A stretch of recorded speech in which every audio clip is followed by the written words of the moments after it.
Now what I've done here is develop a prototype to try to show the equivalence of the map of medicine for an educational example, and in this case it's a technology example.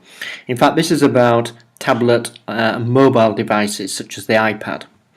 So we've got the equivalent along the top, all the alphabetical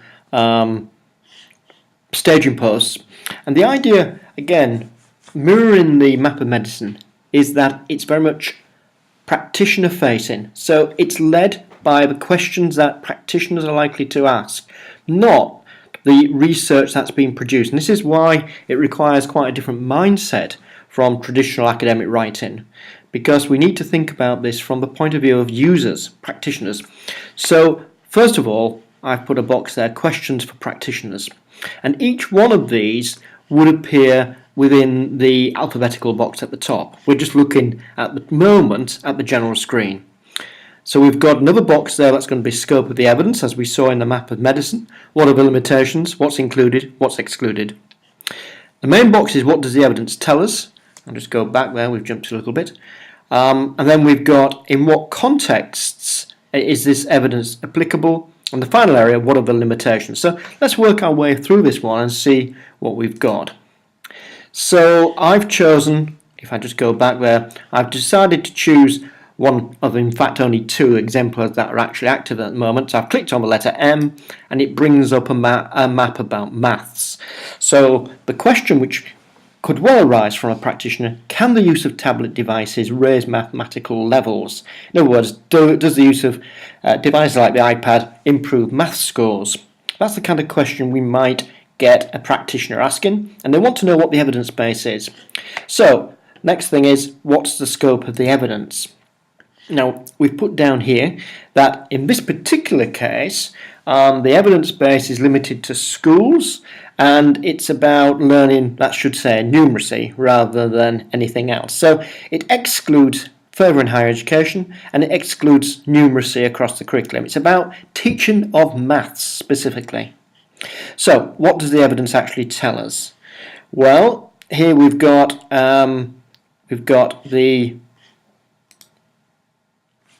just go back, just a little bit confused there. So what does the evidence tell? Now at this point what we're seeing here is just a summary of what the evidence tells us. So the evidence that we've got about mathematics, now in actual fact there isn't a great deal of evidence, so we're just drawing on one source, and that's what it's really saying. There's relatively little evidence to demonstrate how or if the use of tablet devices can help raise math standards. There is one study that was being undertaken in the USA. It's a quantitative quasi-experimental approach, and if we click here we can actually read more about it. So there's the study if you wanted to go and find it. It tells you how it was undertaken, control group and intervention group, and it shows that actually there was no significant difference between these two groups. One group used iPads in maths lessons for 9 weeks, one group didn't, and it actually resulted in no significant difference. So it seems to suggest, on the basis of this one case study, that the use of iPads didn't actually raise mathematical scores. Okay. The next question there, if we just look at it, in what context is this applicable?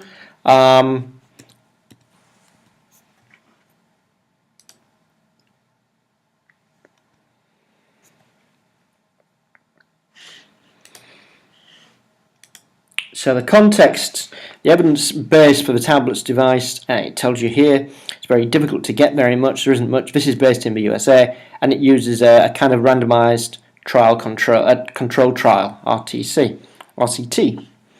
And finally, what are the limitations? Well, clearly, in terms of answering this question, we'd have to really highlight the limitations, because this is only one study. We're really very short of good quality, large-scale case studies and trials and surveys. So there'd be lots of limitations, and they would actually form the basis of further research. Hence, we might put out a call for those. So that's how this particular mesh map would work, and although this is a mock-up, it's not intended to be the final software. It gives an idea, an approximation of how the example from healthcare and map of medicine could be applied in an educational setting.